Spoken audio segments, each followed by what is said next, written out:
ma'am. Yeah, good morning. Good morning. So, enjoyed yesterday's leave. Many of you who are working probably had off yesterday, I guess. So, after a break of one day, we'll begin with our session today. Let me just share my screen.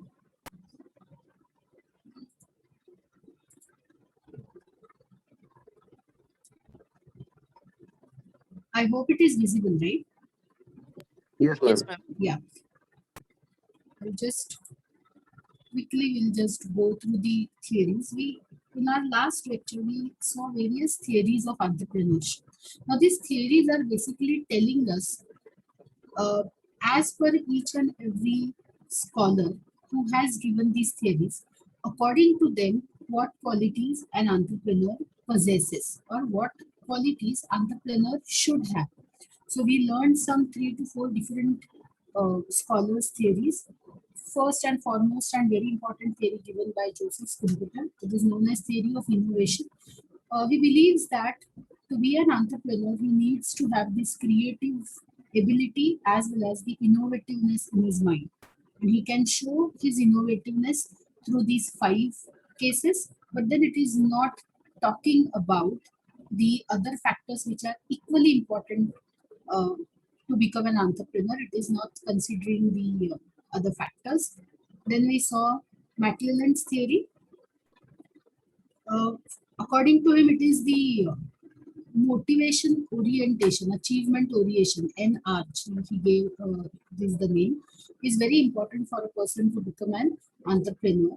So once he is motivated, chances are there he has this achievement motivation in his mind. If the person has, then chances are there that he becomes a successful entrepreneur.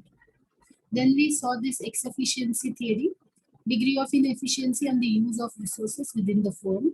The theory tells us that the extent to which the firm fails to realize its productive potential. Now, he believes that this X efficiency arises either because of the firm's resources which are used in the wrong way or they are not used at all. So, the entrepreneur, according to this theory, is the one who can make use of the resources in a proper way. And if at all they are not available, he has to find out ways of getting those resources. Fourth theory was given by Knight. According to him, uh, these are the specialized group of persons who bear risk and deal with uncertainty. So, as per this theory, the important quality is bearing the risk and dealing with uncertainty. If a person has these 2 qualities, then he can become a successful entrepreneur. This is the last theory which we have to learn from this unit. The theory is given by Hegel. Now, earlier theories and this theory, there is a difference. Now, this theory talks about the social, we can say from social context point of view. So, individuals, along with individuals' inner abilities, or his inner or inborn qualities, we can say. Hegel is talking about the qualities which are related to socio-economic background of the person. Now, socio-economic background where the person has, no say or he has got no role to play. We don't know in which society we born. Do we are we born in a developed country or less developed countries or still developing countries? We have no control over this situation. But yes, we can be a born leader, we can be a born motivator, we can be a born influencer.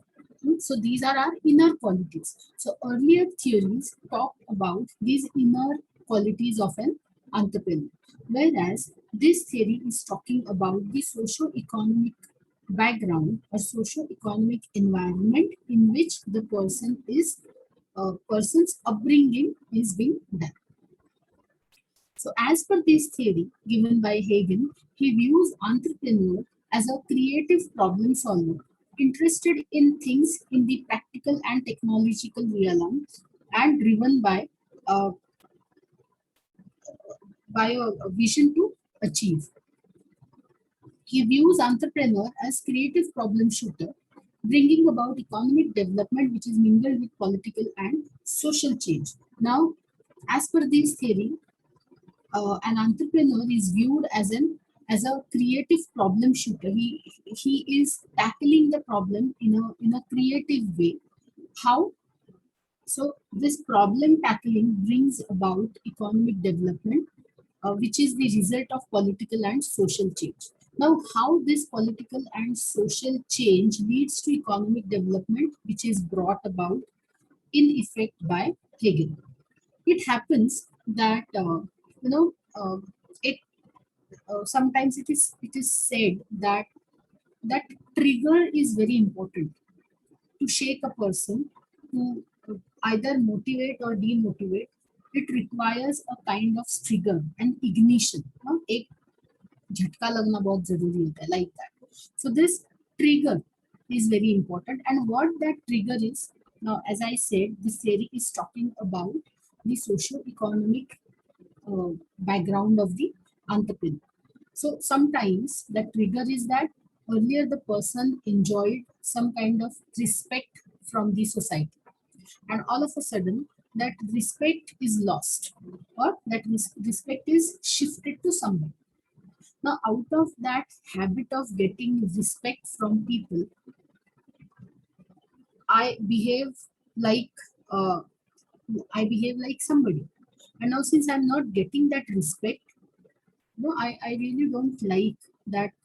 Just because someone superior has come, now people are going or motivated towards him, and they are not paying attention to me. So now, if I have to regain that respect, I have to do something. So I have to do something is a trigger here, and that I want to do something is result is what we see as an entrepreneur. So maybe I was a political leader earlier. Just the example. Leader as in people used to listen to me. From the society where I stay and I come from, people used to listen. So I had some position in the society. Someday, some better option these people got. They started listening to him. They started following him. uh, I don't like it as a person because I had this habit of telling people and guiding them. Now, since they are not listening to me, so what do? I get this feeling in my mind that I should do something for the society. I should do something so that I can regain that respect. So, out of this feeling of doing something, I start, let's say, blood bank, which is in need or in demand nowadays, or I start with such activities which are very useful for the society, various such activities. So again, I become active in these fields.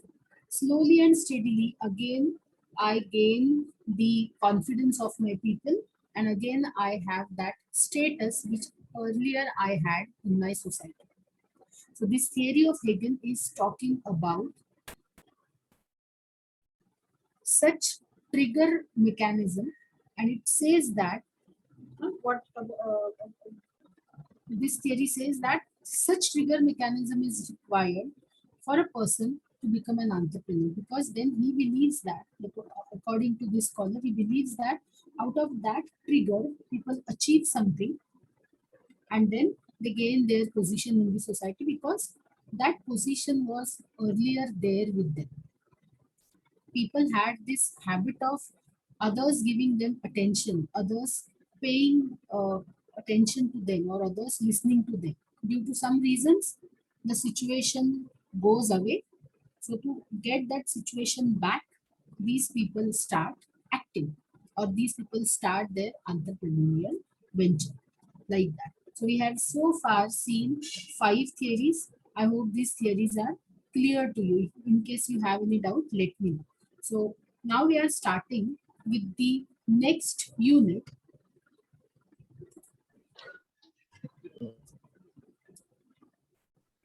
Hello Yes. Ma'am, आपका sound मतलब loud नहीं है, आज बहुत लो है, लो आ रहा है. अच्छा, बहुत लो आ रहा है क्या? हाँ हाँ हाँ, बहुत लो. Is it okay now?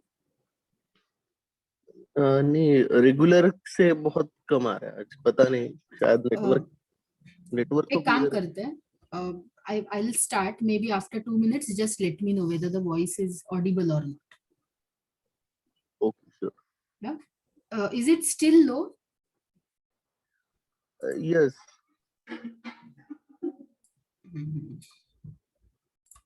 Fine. I'll just start. Maybe we'll see then what to do. Else I'll close the camera. Maybe the connectivity or bandwidth may not be appropriate then, probably because of that. It might be happening.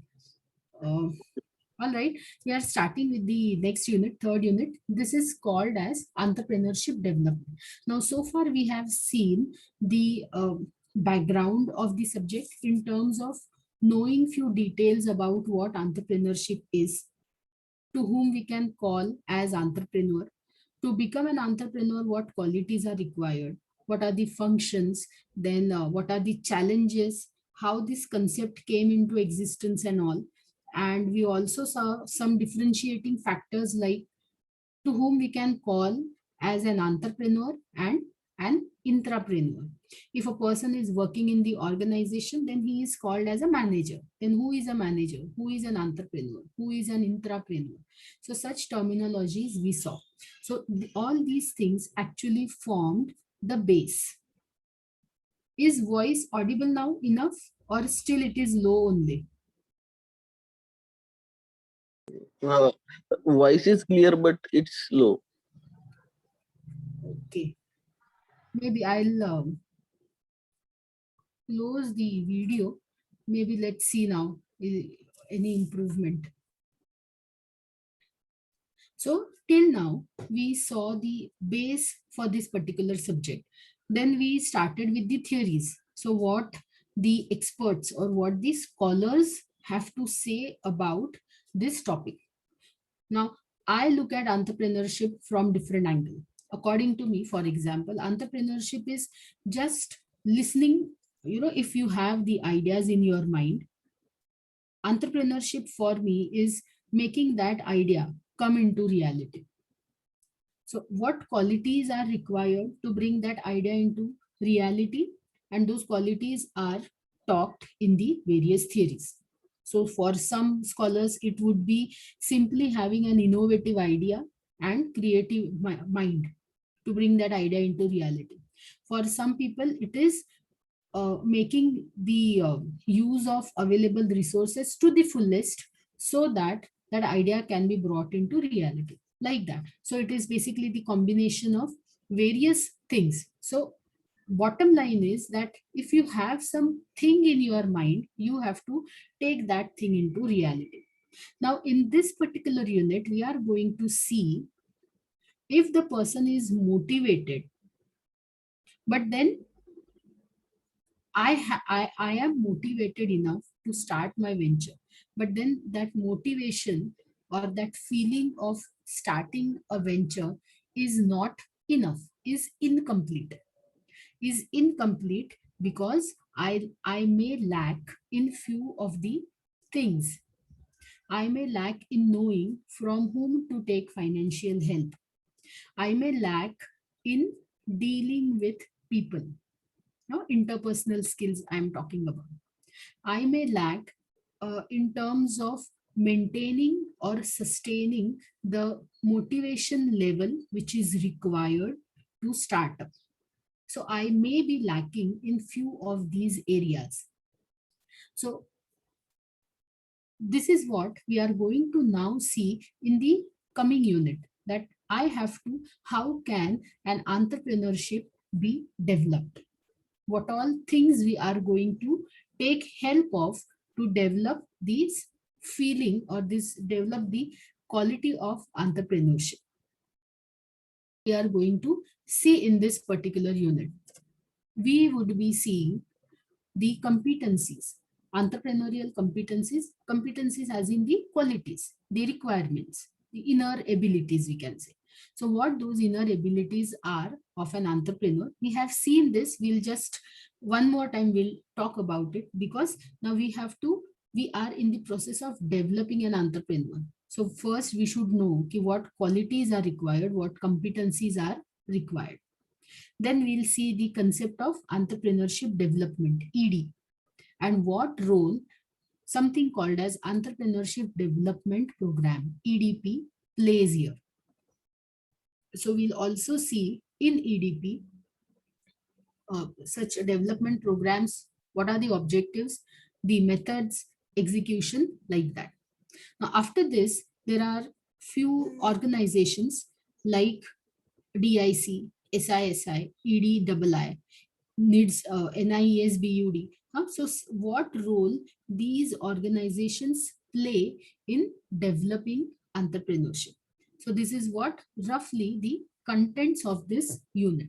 There are more such things, more things to learn under this entrepreneurship development unit, but uh, maybe we'll see to it how much we finish today. Is the voice still low? My voice is still low. No, ma'am. Now it's clear, but PPT is not visible. Oh my God. Uh, Is it? Yes, ma'am, PPT. Now Now it it's is visible. yes. Okay. Okay.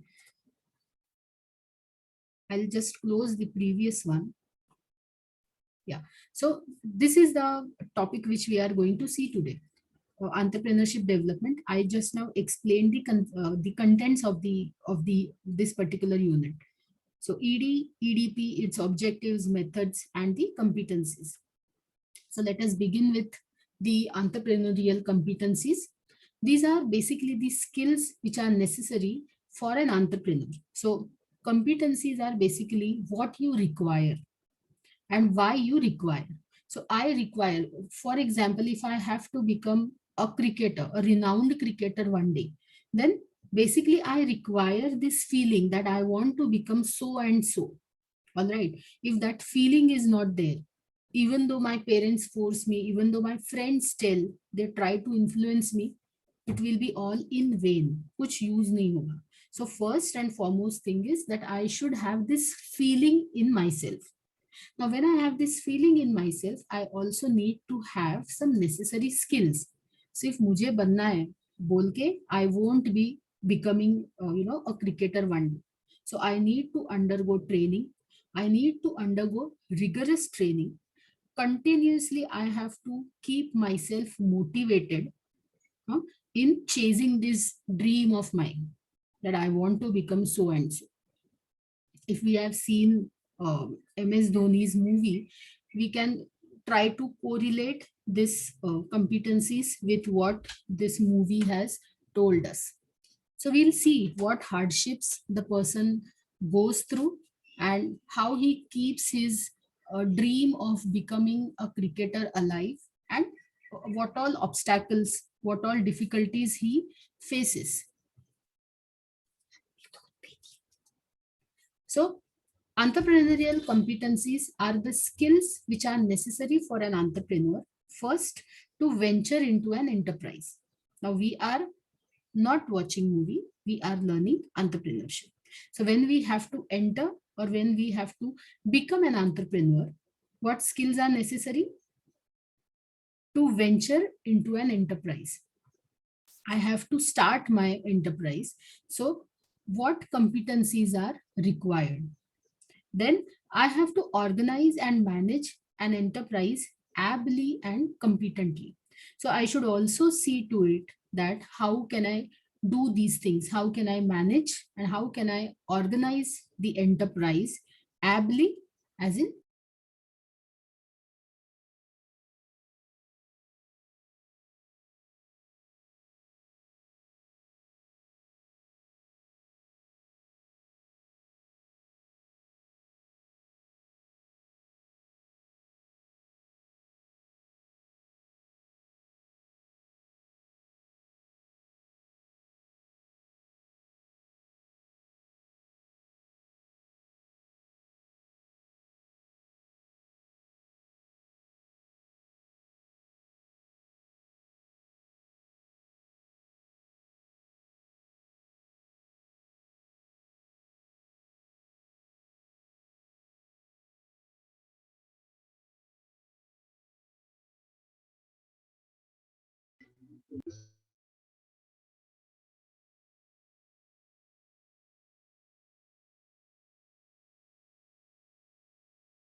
Hello. Yes, ma'am. Yes, ma'am. And maybe for a couple of minutes or something. Just give me a minute.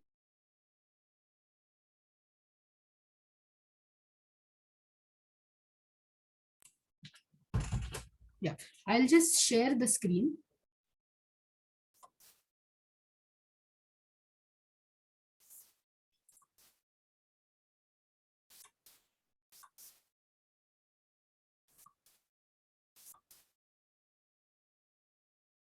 All right. Yes, ma'am. Yeah. So to start my venture, to organize and manage the enterprise effectively, and to understand why I'm into this business, I require few skills. So for understanding these things, I need to have the skills required. What those skills are? Let us see that. So I need to have these two types of competencies, we'll say. First is personal entrepreneurial competencies, and second, venture initiation and success competencies. So like we discussed in previous slides, 3 points. So these skills are actually covering three of the points. So entrepreneurial competency we are dividing into two types: personal and venture initiation and success competencies. Now, personal entrepreneurial competencies is talking about your own or your inborn qualities. So these are related to the person. So if a person wants to start his venture, what qualities he should have? Generally speaking, we have seen these abilities. So you just name and that ability should be present. He should have the dream of his entrepreneurial venture. He should have the abilities to convert that dream into reality. He should be a go-getter kind of person. He should know how to manage the resources effectively, and dash dash dash. So these are the personal abilities or competencies required. From venture initiation and success competencies, these are divided further into launching the enterprise and managing the enterprise effectively. So when I have to launch, then what I require, and then when I have to manage.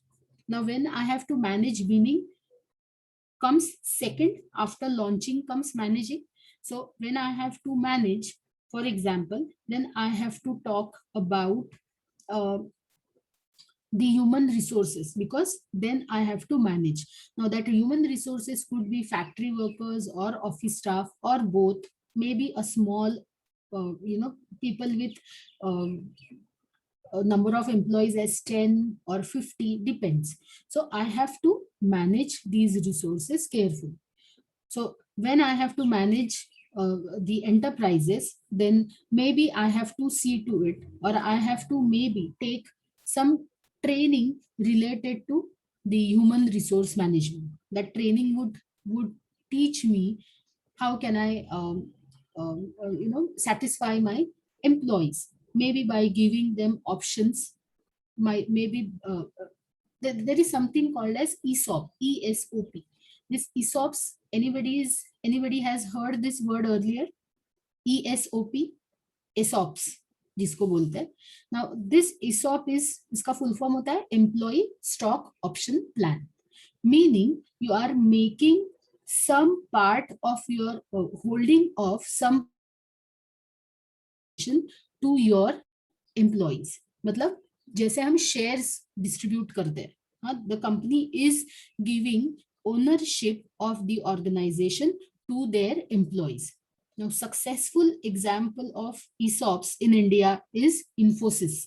So even ऐसे बोलते हैं, even the the drivers or such people who are working for Infosys, even they are millionaires now because the company made these ESOPs available to even their drivers. Now that percentage would be very less, maybe 0.5% or 1% or 0.25%, like that. But then if the share value of the company goes up, proportionately your ESOP value also go up, and in this way you enjoy the monetary benefits of having ESOP. So this is one way of making your employees satisfied. And how did I learn about them? I'm talking about enterprise management competencies. So I realized as an entrepreneur that if I have to manage my employees, I should give them something. I opted for training, and through that training, I found out that to satisfy my employees, offering them ownership in the organization can be will be a successful thing to me. So this way I give them ESOPs, employee stock option plan. Are you understanding the link, what I'm trying to explain here? Guys, are you understanding the link? See, we are learning. Yes. Yeah, we are learning the competencies. Competencies, qualities. क्या होना चाहिए? What are the requirements? So personal requirements, as I said, you just name the requirements, and yes, that has to be present in an entrepreneur because he is the whole and sole owner, proprietor of his business.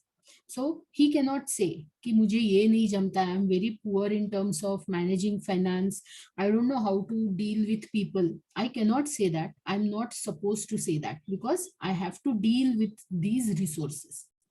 So these are the personal resources. Now, when the venture is initiated, so what qualities are expected? So venture initiation, meaning you are launching your initiation or you are launching your enterprise and you are managing. So we are talking about managing the human resources which you have employed. So if you offer them something, जैसे bonus होता है, ESOPs होते हैं, profit sharing होता है, these are ways of taking care of your human resources.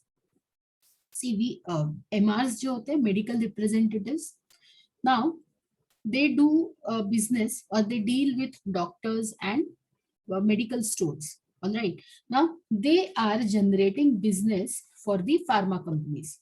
How they are generating business? They visit the designated doctors of their area. They tell them, instead of, for example, instead of Vicks Action 500, tomorrow onwards, you please recommend Anacin to your patients. If you refer Anacin to your patients, this is what you will get from the pharma company. ये बोला जाता है MR को doctors को बताने के लिए, and then they deal with it.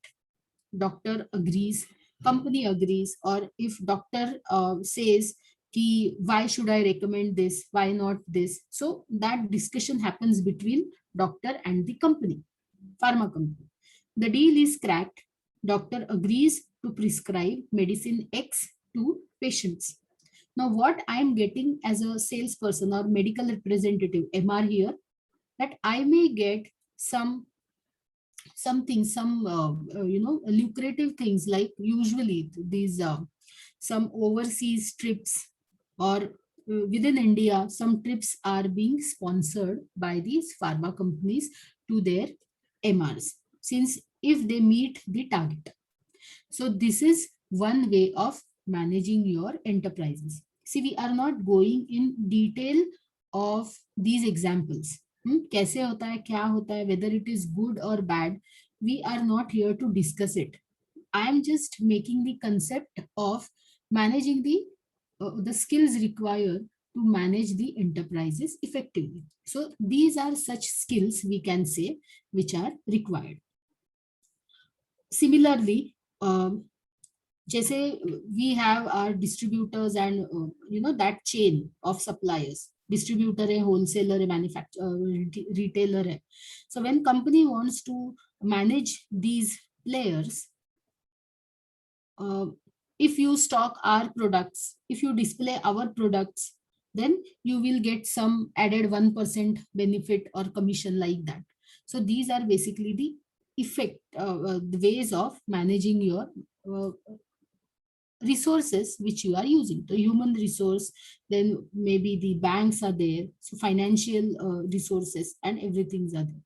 So point here is these are the competencies or qualities required for an required by an entrepreneur.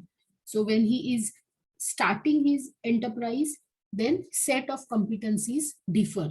When he is managing them, the set of competencies differ. But overall, these are what are required from an entrepreneur. These competencies help an entrepreneur to successfully venture into an enterprise. So these are broadly classified under, so these competencies are broadly classified under following characteristics, following categories, like behavioral competency, enterprise launching, and enterprise managing. So persistency, problem solving, persuasion, influencing abilities, these are some of the behavioral competencies which are required. Now we'll start with concept of ED, concept of entrepreneurship development. Now we are talking about this entrepreneurship development, entrepreneurship and qualities required and stuff like that. But then as a country, now we are covering the background of it. As a country, we had this concept of entrepreneurship since human civilization. We have experienced this. We are talking about India, and we have experienced this. Where we have experienced, any idea? The handicraft entrepreneurship. We are talking about Mohenjo-daro and Harappa. If you see these civilizations, we could find out, or we could figure it out, that how modern these civilizations were. They had world-class sanitization facilities. They had world-class, ruling system. They used to take care of their citizens extremely well. So we had seen this, or we had read about them in our history sessions. So this handicraft entrepreneurship is one such example of what we are right now studying, entrepreneurship development, ED. The village community was of the center of economic activity in India before it came into contact with the West. Now we are understanding, we are learning that how rich our background was, how rich the Indian culture was. So we had this concept of entrepreneurship very much in practice. And that example is the handicraft industry. The village community is again the example of development of this entrepreneurship. Now, this village community, when we are talking, it consisted of farmers, artisans, and priests. In Marathi, we call it as Bara Balutedar.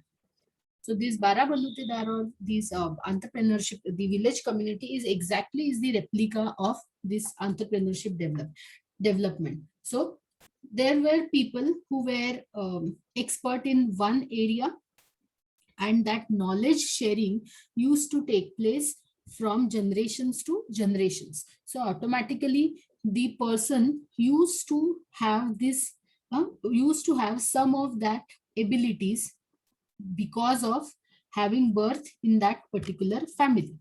So he used to learn by observing his father and grandfather and the elderly persons of the family carrying out the business in particular way, and there he used to learn lot of things. Even we had this Gurukul system in practice, where irrespective of your social status, everybody used to come and learn under same roof.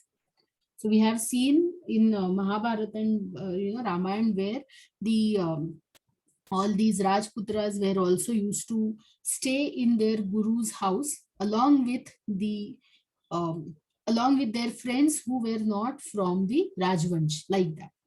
So this was the education system which we had seen here, which we were practicing in our country. So coming back to the village community, the artisans were protected by the village communities. So the artisans, जो भी ये सब काम करने वाले जो experts होते थे, those artisans were protected by the village community. So entire village was one such place where you will find a small economy which was being practiced. So some people, barter trade jo tha. So some people were good at making pots, but then they were not following the agriculture at their end. So they used to exchange the pot, and in return of that, they used to get rice and pulses, cereals like that from the person. And this is how the buying and trading barter system was in practice in those villages. And this was happening uh, successfully, we can say, till the end of 18th century. Now, in the beginning of 19th century, we all know what happened at global level. The industrialization took place, mechanization took place, and in talking about Indian culture, East India Company and these Britishers, they invaded us. They came to our country in search of various spices and basically to establish trade here.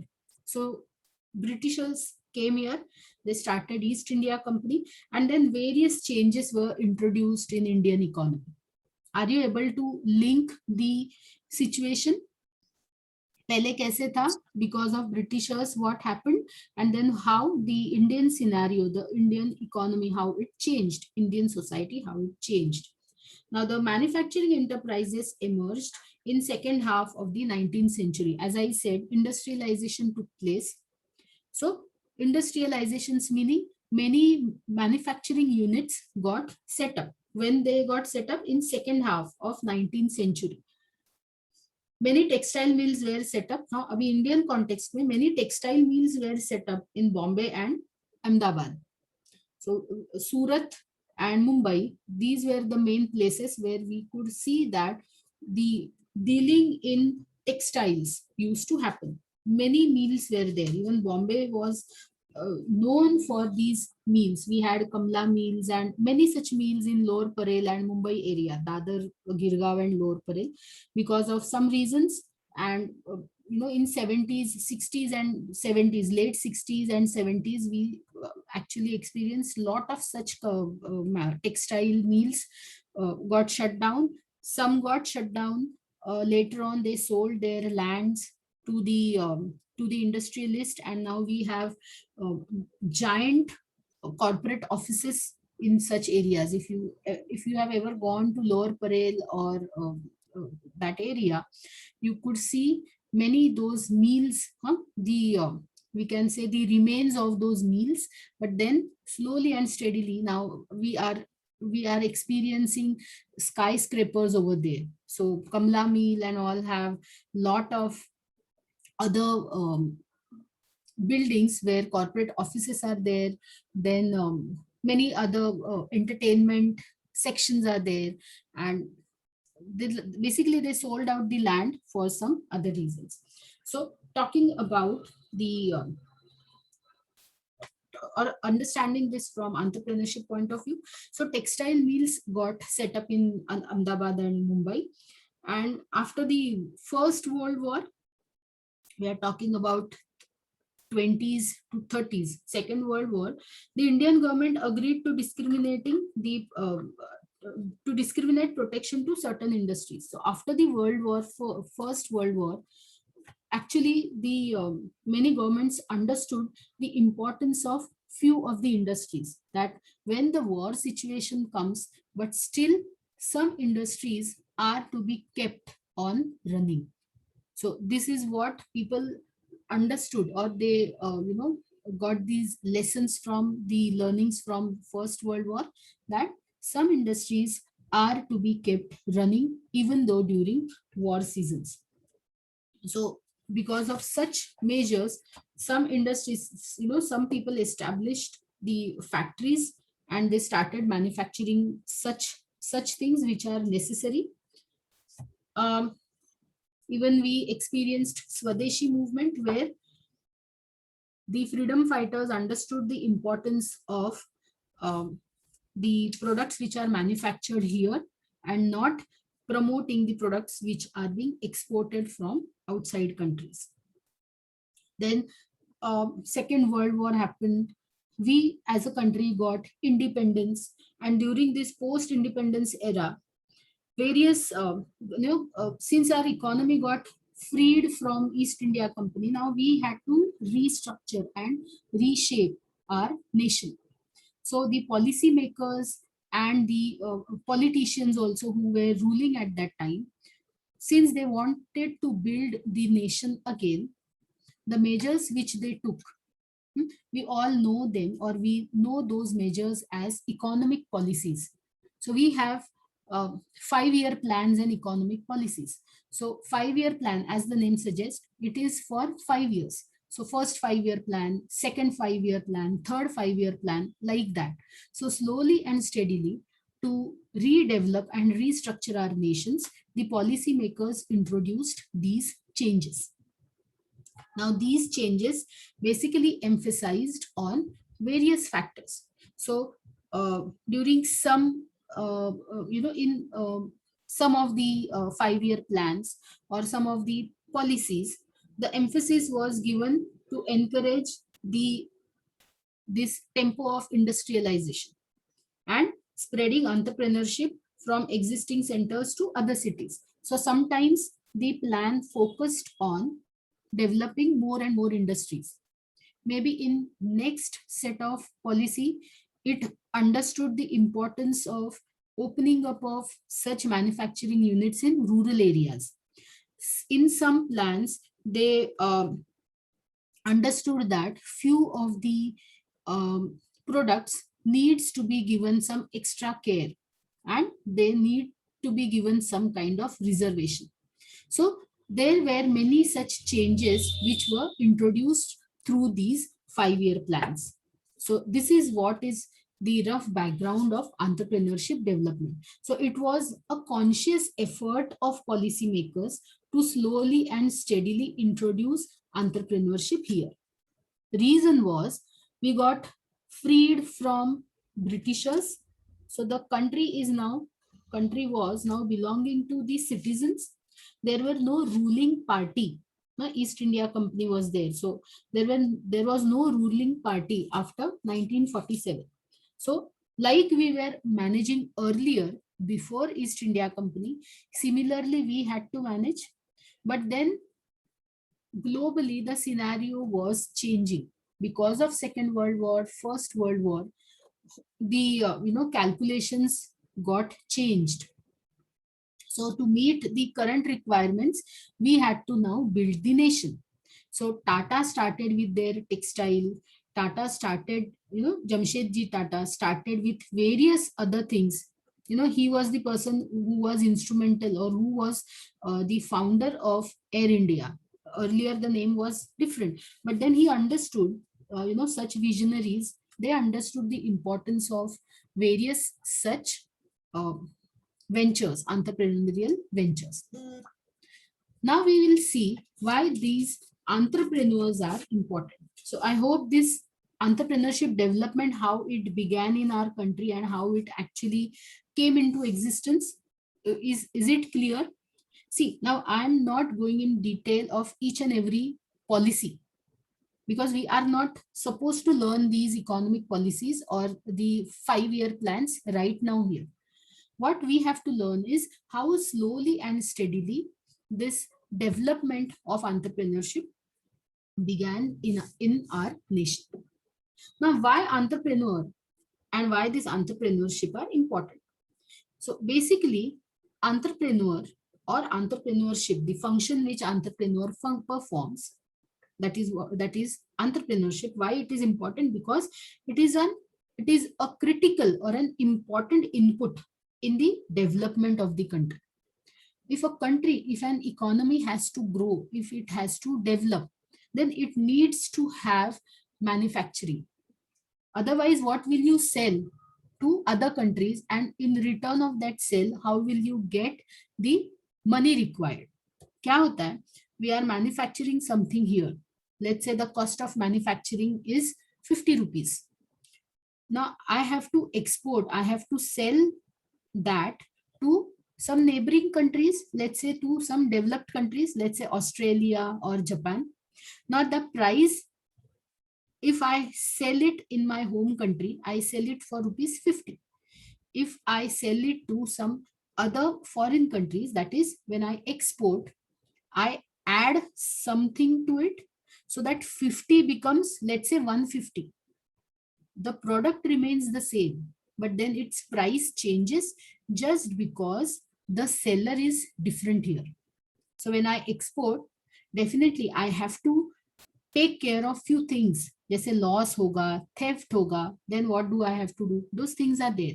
But the point is the cost increases. So I am actually making 3 times more profit here. 50 की चीज में 150 में बेच रही हूँ. So definitely I am earning some X% profit here.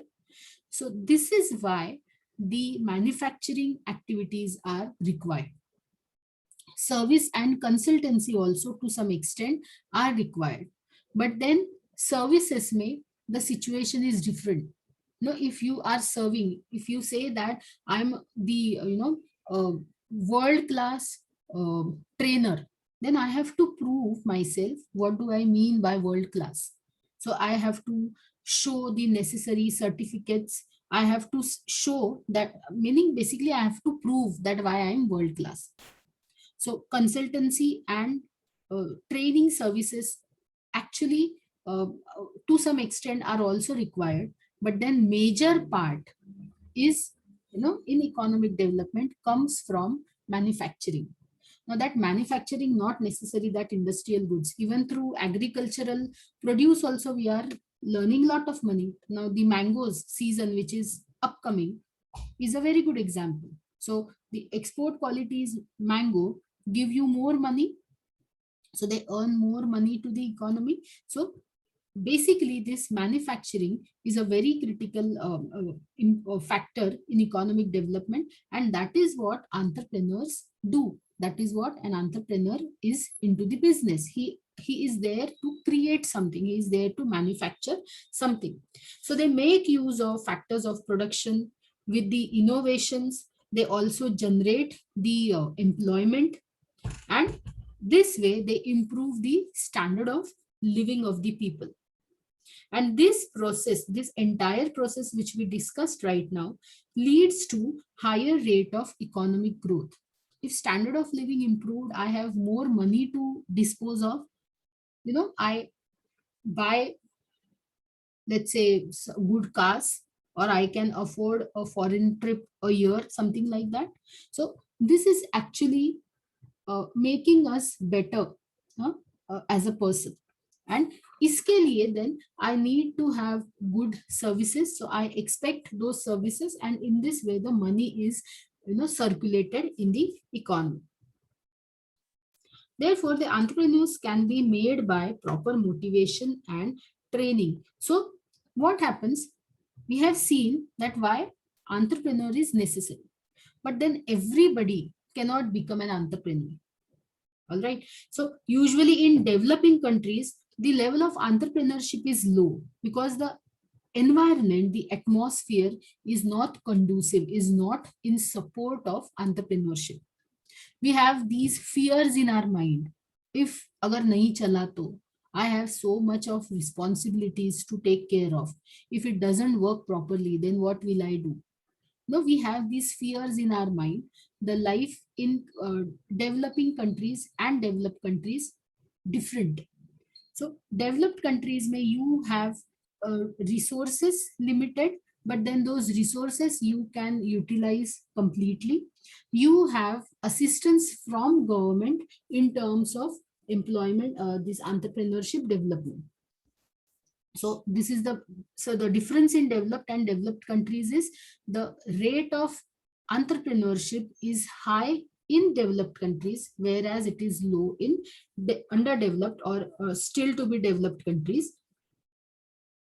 And we also have this psychological thing in our mind we used to have, now it is changing, we used to have this feeling in our mind that the entrepreneurs are basically they are born and they are not made, is what misconception we had. Okay? They are born with the qualities, but you cannot make a person as entrepreneur. Whereas in developed countries, they had this philosophy that it can be a born one, but it can also be a person who can be made as an entrepreneur. Now, ये made कैसे possible होगा? Because you are in the process of making, meaning you are imparting some training, you are consistently seeing to it that he becomes the one. So, because of these two things, that we can say that entrepreneurship level is low, and we had this feeling, this mindset that the entrepreneurs are born and they are not made, which is not there in developed countries. So these two, because of these two misconceptions, the concept did not or it was not in practice in developed in the developing countries. But then slowly and steadily, now we are also understanding, we as a developing nation, we are also understanding that the entrepreneurs can be made with proper motivation and training. And this is where these EDP programs come into picture. Now I have to make somebody what I want him to be. Now, उसके लिए first I need to find out who those prospective people are. If I have 10 students in front of me, I as a person or I as a trainer want that everyone should become the one. But then I also know that out of these 10, only 7 to 8 people are really, I can see that if given proper training, can give me good result. So as a trainer or as a we can say program conductor, first I should be understanding how much potential each and every person has got. Then selecting, training, motivating, and taking their feedback and being in touch with them is roughly the process of this entrepreneurship development program. So this is not at all something difficult or something which we won't understand. So this is what roughly the entrepreneurship program all about. EDP. So I hope the importance of entrepreneur and the background of entrepreneurship development, why we have to understand this, is clear. Let us begin with entrepreneurship development program. So what it is? This program is designed to help the person in strengthening his entrepreneurial motive and in acquiring skills and abilities necessary for playing his entrepreneurial role effectively. Now, why this program came into existence? Basically, it is designed to help the person to strengthen his entrepreneurial motive. So I have this feeling in my mind, but then there has to be someone to nurture that feeling. इसको थोड़ा बहुत nurture करना, थोड़ा बहुत पानी देना, ऐसा उसको क्या बोलते हैं, to really make that thing come out is necessary. So through EDPs, this strengthening of entrepreneurial motive is possible, or this is what is the approach. So this, when can I get this confidence? When I acquire the proper skills, the necessary skills and abilities to become an entrepreneur effectively.